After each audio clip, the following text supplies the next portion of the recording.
नमस्कार दोस्तों, मैं डॉक्टर दिनेश कुमार पांडे।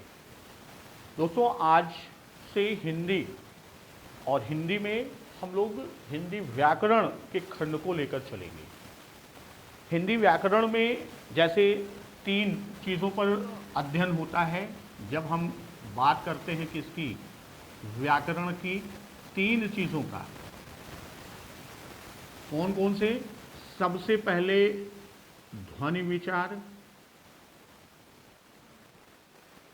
दूसरा खंड शब्द विचार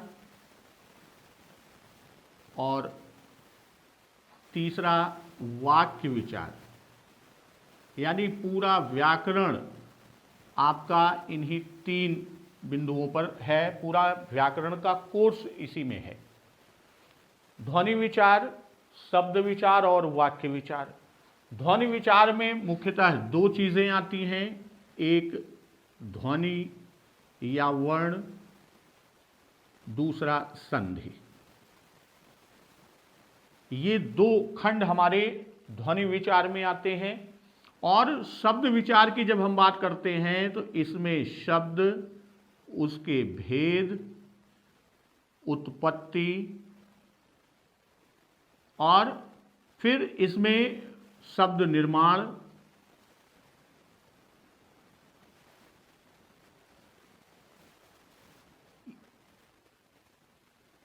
ये खंड हमारा किस में जाएगा? शब्द में। जिसमें जब हम भेद की बात करेंगे तो विभिन्न आधारों पर उसकी बात करेंगे, तो वहाँ पर विकारी, अविकारी आ जाएगा और भी जितने भेद हैं वो सब इसमें आएंगे। फिर हम शब्द निर्माण की बात करेंगे। शब्द यानी हम अव्यय प्रत्यय लगाकर कैसे करेंगे, संधि से हम नए शब्दों का निर्माण कैसे करेंगे, समास के द्वारा कैसे करेंगे, और उसी तरह या यूं भी कह दें शब्द परिवर्तन हम कैसे करेंगे। और वाक्य विचार में वाक्य की बात हम करेंगे, वाक्य के भेद की बात करेंगे, वाक्य के रचना की बात हम करेंगे और वाक्य के रूपांतर की बात करेंगे। तो ये हमारा हिंदी व्याकरण का खंड है, जिसमें आपके लगभग सभी शब्द आ जाएंगे। तद्भव, तत्सम से लेकर और पर्यायवाची से लेकर एकार्थी शब्द, ये सारी चीज़ें हमारे इस पूरे व्याकरण के खंड यानी हमारा कोर्स ही यही है। तो आज जिस खंड को हम लोग लेके चल रहे हैं, ध्वनि विचार या वर्ण, और आज हम लोग वर्णमाला की बात करेंगे। तो वर्णमाला में आने से पहले जैसे ध्वनि विचार की बात हम करते हैं,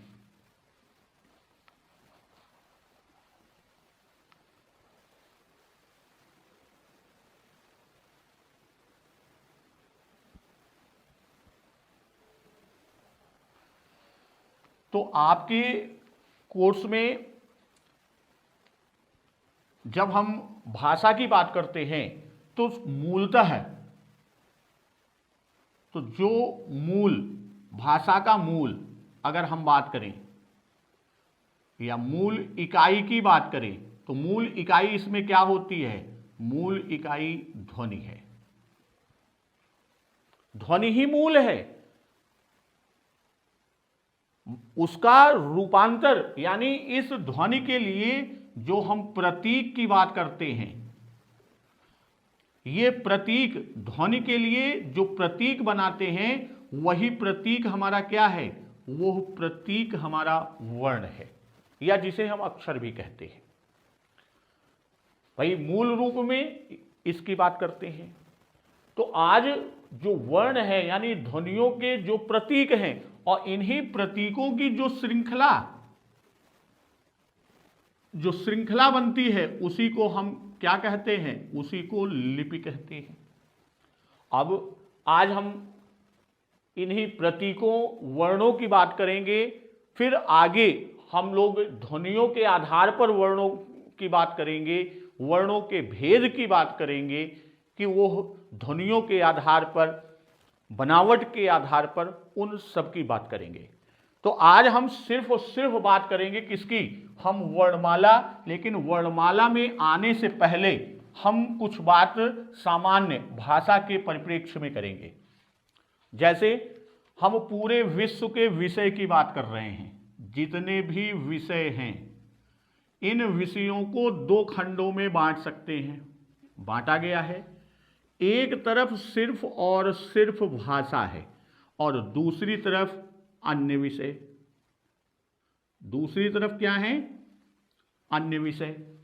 भाषा में खाली हिंदी नहीं, जितनी भी भाषाएं हैं वो सब भाषा के अंतर्गत। भाषा से हमको क्या मिलता है? भाषा के द्वारा हमें कौशल और अन्य विषयों के द्वारा हमको ज्ञान। अगर हम भाषाई कौशल नहीं हासिल किए, या यूं कहें कि भाषा के कौशल से सिद्धहस्त नहीं हुए, कौशल में पारंगत नहीं हुए, हम किसी भी विषय के ज्ञान को अर्जित नहीं कर सकते। आज के समय जो सबसे बड़ी समस्या है कि बच्चा पठन ही नहीं कर पा रहा है, सुनकर उसका रूप यानी ध्वनि को सुनकर उसके प्रतीक वर्णों में नहीं कर पा रहा है। तो अब कौशल में क्या करते हैं? कौशल में मुख्यतः 4 कौशल की हम बात करते हैं। पहला कौशल होता है सुनना, दूसरा बोलना, तीसरा पढ़ना और चौथा कौशल है लिखना। ये 4 कौशल हैं, सुनना, बोलना, पढ़ना और लिखना।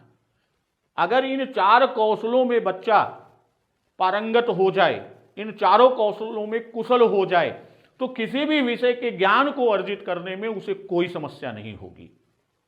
और जो हम आप शिक्षण करते हैं, खासतौर पे जिसके लिए ट्रेंड हो रहे हैं, अगर हम बात करें कौशल की कि सुनना, बोलना, इसके बीच में एक कौशल की बात करते हैं, वह क्या है? पहचानना। क्योंकि आज का खंड यहीं से निकलेगा। अब पहचानने की बात, आइडेंटिफिकेशन की बात, भाई सुनना लिसनिंग, बोलना स्पीकिंग, रीडिंग और लिखना राइटिंग, इनके बीच में एक कौशल आता है पहचानना। अब अभी हमने जो बात किया था ध्वनि का और प्रतीक का, भाई जैसे हम कोई भी ध्वनि निकालते हैं क, ग, प, न, तो वास्तव में मूल ये ध्वनियां हैं। अब इन ध्वनियों के लिए उस लिपि में कौन सा प्रतीक दिया गया है, उस प्रतीक को यानी ध्वनि से संबंधित प्रतीक को, तो यहां पहचानना, बच्चे को क्या पहचानना है? ध्वनि और प्रतीक या चिन्ह। तो बच्चे को यह आइडेंटिफाई करना है, अगर वह ध्वनि बोली जाए तो प्रतीक को लिख दे, प्रतीक उसके सामने रहे तो वह उसकी ध्वनि को निकाल दे। यानी इन दोनों के बीच में बच्चा क्या कर लेगा? बच्चा सह संबंध बना ले। और इसी के लिए हम आप क्या करते हैं, जब बिल्कुल स्टार्टिंग में बच्चे को पढ़ाते हैं, भाषा का ज्ञान कराते हैं, तो सबसे पहले हम वर्णमाला बच्चों को सिखाते हैं। लेकिन उस वर्णमाला को सिखाने के लिए यह चीज ध्यान में रखना है कि ध्वनि और प्रतीक, इन दोनों के बीच में बच्चे को पहचान कराना है, उनमें सहसंबंध बनाना है कि यानी प्रतीक आ जाए तो ध्वनि निकाल ले, ध्वनि सुन ले तो प्रतीक को लिख दे। यही चीज अगला 2 हमारा कौशल है। पढ़ना क्या है? प्रतीक को देखकर ध्वनि निकालना, लिखना, ध्वनि के आधार पर लेखन कर ले। तो अभी इसकी जब हम कौशल के खंड में आएंगे तो वहां इसको और डिटेल में बात करेंगे। यहां तो एक सिर्फ इससे जोड़ने के लिए हमने इसको किया। तो आज हम बात करेंगे सिर्फ और सिर्फ किसकी? वर्णमाला की। तो जैसा सभी आप जानते हैं कि वर्णमाला में, भाषा हिंदी में वर्णमाला में कुल कितने वर्ण हैं? वर्णमाला में कुल वर्णों की संख्या, कुल वर्णों की संख्या 52 है। कुल वर्ण कितने हैं वर्णमाला में? कुल वर्ण कितने हैं? 52। तो आज हम लोग ये देखेंगे कि यह 52 वर्ण है कौन? भाई वर्ण वर्णमाला में सबसे पहले हम बात किसकी करते हैं? सबसे पहले हम बात करते हैं स्वर की। स्वर की संख्या 11। संख्या की भी बात करते चलें। स्वर कितने हैं? 11। वो कौन से हैं? वो आपका अ, आ, इ, उ, री, ए, ऐ, ओ और औ। यही हमारे स्वर। और स्वर में भी कौन से स्वर? ये हमारे मूल स्वर हैं। 11 संख्या हुई। 1 2 3 4 5 6 7 8 9 10 11। और ये आया कहां से? माहेश्वर सूत्र हम लोग जानते हैं,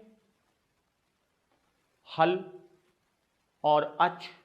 तो अच से सारे सब स्वर आए हैं। माहेश्वर सूत्र में अच प्रत्याहार है। माहेश्वर सूत्र में अच प्रत्याहार है। तो अच प्रत्याहार में आ से चा क्या है? आ, ई, उ, अयुण, ऋलिक, एओं और आयोज। ये हमारा अच प्रत्याहार है। तो अब इसमें जो भी हमें लृ हिंदी में प्रयोग नहीं है, संस्कृत में प्रयोग है। तो 1 2 3 4 5 6 7 ये हो गए। और आ, ई, उ इसके और भी रूप, यानी ह्रस्व और दीर्घ दोनों हुआ। तो 2 2 4 2 6 7 8 9 10 11। कुल ये हमारे 11 स्वर हैं जो आपके यहां पर लिखे हुए हैं। तो अब अच्छा, ये माहेश्वर सूत्र, अभी अच प्रत्याहार की बात किया। किसी दिन हम सिर्फ माहेश्वर सूत्र और प्रत्याहारों की बात करेंगे, उसमें हल का भी प्रयोग करेंगे और फिर उनमें विभिन्न प्रत्याहार को निर्मित करेंगे, जिसपे आपको भाषा में और खासतौर पे संस्कृत में तो 1 2 प्रश्न आपको टेट, सीटेट या अदर एग्जाम में भी, कॉम्पिटिटिव एग्जाम में मिलते हैं। तो वहां आज न चर्चा करके हम बात किसकी करते हैं कि कुल वर्णों में 11 वर्ण हमारे कौन से हैं? मूल स्वर 11 है। फिर उसके बाद 2 ऐसे आते हैं, एक अनुस्वार, एक अनुस्वार, अनुस्वार एक कौन सा है? अंग। और एक विसर्ग, क्या है वो? अह। तो अंग और अह, अनुस्वार और विसर्ग 2 ये भी हैं वर्णमाला में। अब ये ना तो स्वर है ना व्यंजन है, ये दोनों क्या हैं? ना तो स्वर हैं और ना ही व्यंजन। ना तो स्वर हैं और ना ही व्यंजन हैं, किंतु ये चलते हैं। ना तो स्वर है और ना व्यंजन है, फिर भी साथ चलते हैं, आरूढ़ होते हैं। इसीलिए इन्हें क्या कहा गया? इन्हें अयोगवाह कहा गया। न होते हुए भी जो साथ हो वो क्या है? अयोगवाह। साथ चलता है न योग होते हुए भी। तो ये हमारे 2 हो गए, तो 13 ये हमारे बने। अब इसके बाद अगला खंड हमारा क्या आता है? अगला खंड हमारा बनता है व्यंजन।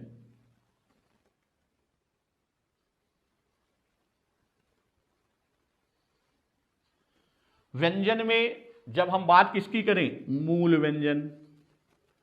तो मूल व्यंजन में 3 खंड आपको मिलेंगे और मूल व्यंजन की संख्या कितनी है? 33। मूल व्यंजनों की संख्या कितनी है? 33। तो इस तरह 33 और 13 46। अभी इसकी भी बात करेंगे कि मूल वर्ण कितने हैं? 46 हैं। फिर बाकी 6 कौन है 52 में? आगे बात आती है।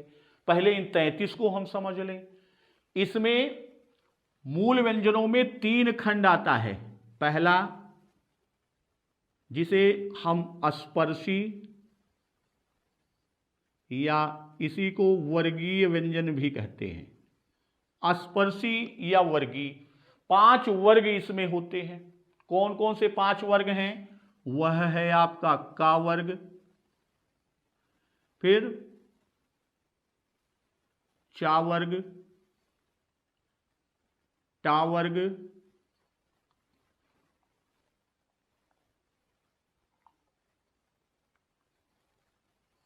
ता वर्ग और पा वर्ग। ये 5 वर्ग आपके आते हैं। प्रत्येक वर्ग में 5-5 व्यंजन होते हैं। कौन कौन से? का वर्ग में आपके क, ख, ग, घ, ङ। उसी तरह चा वर्ग में च, छ, ज, झ, ञ। टा वर्ग में ट, ठ, ड, ढ, ण। ता वर्ग में त, थ, द, ध, न। और पा वर्ग में प, फ, ब, भ और म। ये हमारे कौन से हैं? स्पर्शी। तो इनकी संख्या कितनी है स्पर्शी या वर्गीय व्यंजनों की? इनकी संख्या 25। एक वर्ग में 5 और 5 वर्ग हैं। एक वर्ग की संरचना करते हैं। इसके बाद दूसरा खंड इसका दूसरा खंड आपका आता है, वह है अंतस्थ व्यंजन। दूसरा खंड अंतस्थ व्यंजन। अंतस्थ व्यंजन में कुल कितने वर्ण हैं? 4। अंतस्थ व्यंजन में कितने वर्ण हैं? 4। कौन कौन से? या, र, ल और व। फिर तीसरा खंड, मूल व्यंजन का तीसरा खंड, इसको ऊष्मीय या संघर्षी व्यंजन कहते हैं। इसमें भी 4 हैं, तीनों श और ह। अब व्यंजनों को पहले हम स्वर की बात करते हैं। स्वर वे वर्ण हैं, वे ध्वनियां हैं जो बिना किसी अवरोध के निकलती हैं। वहीं व्यंजन की बात करते हैं तो व्यंजन का उच्चारण हम स्वर की सहायता से करते हैं और ये कंठ से होते हुए, हमारा जो वाग्यंत्र है, स्वर तंत्री है, उसमें कंठ से होते हुए दंत ओष्ठ नासिका तक यह विभिन्न भागों को स्पर्श करते हुए, यानी जब इसका हम उच्चारण करते हैं, फेफड़े से वायु कंठ से होते हुए विभिन्न भागों तालु, मूर्धा, दंत, ओष्ठ, नासिका, इन स्थानों को स्पर्श करते हुए ये बाहर आती है, इसलिए इनको हम स्पर्शी व्यंजन कहते हैं। वर्गीय व्यंजन, चूंकि एक ये वर्ग के संकल्पना में है और 5 वर्ग इसमें होते हैं, उन 5 वर्गों में 5-5 वर्ण या 5-5 व्यंजन होते हैं। फिर उसके बाद आता है आपका अंतस्थ व्यंजन। इनको अंतस्थ हम क्यों कहते हैं? इनका आप उच्चारण करेंगे य, र, ल, व, वायु अंतस्थ में रुक जाती है। और फिर अगला खंड है ऊष्मीय या संघर्षी व्यंजन। इनका उच्चारण करते समय, इन चारों व्यंजनों का, इन चारों वर्णों का उच्चारण करते समय वायु, वाग तंत्र, हमारे मुख के कोकल, जो हमारा स्वर तंत्र है, उसके विभिन्न भागों में स्पर्श कर या यूं कह दें कि रगड़ करते हुए बाहर निकलती है। तो जब रगड़ करेगी तो वहां संघर्ष होगा। भाई हम हाथ को रगड़ते हैं, देखिए हाथ को इतनी देर रगड़ा, हाथ में ऊष्मा आई, तो जब वो संघर्ष होगा तो ऊष्मा आएगी। तो इसलिए इनको ऊष्मीय या संघर्षी व्यंजन कहते हैं। अब यहां एक प्रश्न और आता है, ये लगभग सभी कॉम्पिटिटिव एग्जाम में आया हुआ प्रश्न है कि निम्न में किन वर्णों के उच्चारण में गर्म वायु निकलती है। तो इसका विकल्प वही सही होगा जो ऊष्मीय या संघर्षी व्यंजन का भाग होगा, यानी तीनों सा या हा का उच्चारण करते समय वायु गर्म निकलेगी या गर्म वायु उच्चारण में निकलेगी। तो इस तरह हमारे कितने हो गए, 33 और 13 46। इसके बाद संयुक्त व्यंजन की बात करते हैं, संयुक्ताक्षर की बात करते हैं। फिर क्या है, संयुक्ताक्षर। संयुक्ताक्षर भी 4। संयुक्ताक्षर कितने हैं, संयुक्ताक्षर 4। कौन कौन से, छ, त्र, ज्ञ, श्र, ये 4 हमारे संयुक्ताक्षर हैं। तो अब 46 4 50, अब इनको हम संयुक्ताक्षर या संयुक्त व्यंजन क्यों कहते हैं? अगर इनको हम हलंत के साथ लिखते हैं तो रूप दूसरा होगा। और एक चीज यहां विशेषकर ध्यान देना है, कभी कभी ये प्रश्न में हम त्रुटि कर आते हैं। अगर मूल व्यंजन की बात करेगा तो मूल व्यंजन हमेशा अर्धाक्षर होते हैं। जो नीचे ये तिरछी लाइनें बनी हैं इन्हीं को हम हलंत कहते हैं। और जिस वर्ण में नीचे हलंत, जिस व्यंजन में नीचे हलंत लगाते हैं, इसका आशय यह है कि इसमें स्वर का योग नहीं है। क्योंकि जब हम व्यंजन लिखते हैं, जो हम बच्चों को पढ़ाते हैं, जैसे हमने लिखा क, तो वास्तव में इस ध्वनि वर्ण में 2 ध्वनियां हैं। इसमें 2 ध्वनियां कौन सी हैं? एक तो मूल व्यंजन का है और दूसरा स्वर की ध्वनि आ है। तो यहां यह ध्यान रखना है कि अगर हलंत युक्त है तो ये अर्धाक्षर है, अर्धाक्षर है। और जब आ से योग होता है तब वह पूर्ण रूप में आता है और क बनता है। इसको भी हमें ध्यान में रखना है। अभी नेक्स्ट क्लास में हम लोग 12 खड़ी और रा के विभिन्न रूप और इसी तरह अन्य खंडों को हम लेके चलेंगे। तो यहां जब इस रूप में हम लेते हैं संयुक्ताक्षर या संयुक्त व्यंजन, तो ये किस किस किस योग से बने हैं? तो जो छा है ये का और मूर्धन्य सा से बना है। त्रा जो है ये ता और रा के योग से बना है। ज्ञा जो है ये जा और या के योग से बना है। और श्रा जो है ये तालव्य शा और रा के योग से बना है। तो ये तो हमारे संयुक्ताक्षर 40 हो गए। अब मामला आया कि वह 2 वर्ण कौन से हैं। क्योंकि वर्णमाला में कुल वर्ण कितने हैं? 52।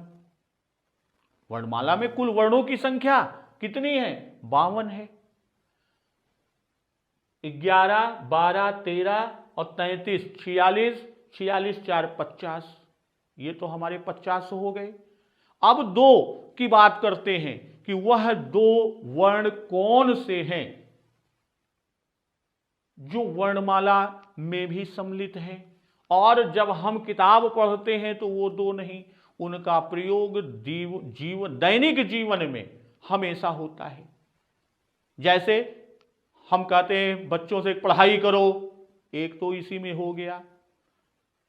लड़का लड़की में भेद ना करो, इसमें भी आ गया। तो हमारे जो टा वर्ग के 2 वर्ण हैं, डा और ढा, डा और ढा, इन्हीं में एक गुण तो इनका ये है कि ये वर्गीय वर्ण, टा वर्ग के वर्ण हैं, इनके व्यंजन हैं। इसी में एक गुण और बढ़ा देते हैं तो वह 2 अलग वर्ण बन जाते हैं। और चूंकि एक गुण ये और एक गुण और मिलाएंगे तो वह नाम उनका हो जाता है। उसको हम क्या कहते हैं? उसको कहते हैं द्विगुण व्यंजन। उसको क्या कहेंगे? द्विगुण व्यंजन। और वो गुण दो क्या है, इसमें दो कौन कौन सा, एक जैसे हमने बताया टा वर्ग का डा और दूसरा ढा। इनमें नीचे एक गुण बिंदी का बढ़ा देते हैं। जैसे लड़का, हम क्या लिखते हैं, हम लिखते हैं लड़का, नीचे बिंदी, बिंदी नहीं लगाते तो लड़का हो जाएगा। पढ़ना, हम आप कहते हैं पढ़ाई करो यानी पढ़ना, अगर बिंदी नहीं लगाते तो वो ढ का उच्चारण हो जाएगा पढ़ना, पढ़ना नहीं होगा। तो ये है द्विगुण यानी दो व्यंजन, ये भी हमारी वर्णमाला में जुड़े हैं। तो इस तरह अगर हम यहां पर करें कि मूल स्वरों की संख्या कितनी, मूल स्वरों की संख्या 11 है। अयोगवाह में कितने, अयोगवाह में कितने, दो। कौन कौन से, एक अनुस्वार अंग और एक विसर्ग अह, जो ना तो स्वर है ना ही व्यंजन है। इन्हें किस नाम से जानते हैं, अयोगवाह के नाम से। फिर मूल व्यंजन कितने हैं, मूल व्यंजन 33 हैं। मूल व्यंजनों का जब हम विभाजन करते हैं तो उसमें स्पर्शी या वर्गीय व्यंजन, उनकी संख्या 25 है। वर्गीय में कितने वर्ग हैं, 5 वर्ग। कौन कौन से, का वर्ग, चा वर्ग, टा वर्ग, ता वर्ग, पा वर्ग। और प्रत्येक वर्ग में 5 वर्ण हैं। प्रत्येक वर्ग में कितने वर्ण, 5 वर्ण हैं। उसी तरह फिर अगला खंड मूल व्यंजन का अंतस्थ व्यंजन, उनकी संख्या 4। कौन कौन से, या, रा, ला, वा। मूल व्यंजन का तीसरा खंड ऊष्मीय या संघर्षी व्यंजन, ऊष्मीय या संघर्षी व्यंजन 4। कौन से, श, ख, स, ह, ये 4। संयुक्ताक्षरों की संख्या 4 वर्णमाला में, कौन से, छ, त्र, ज्ञ और श्र। तो का और मूर्धन्य सा से मिलकर छ का निर्माण हुआ, त्र, ता और रा के योग से, ज्ञ, जा और या से, श्र, श और रा से।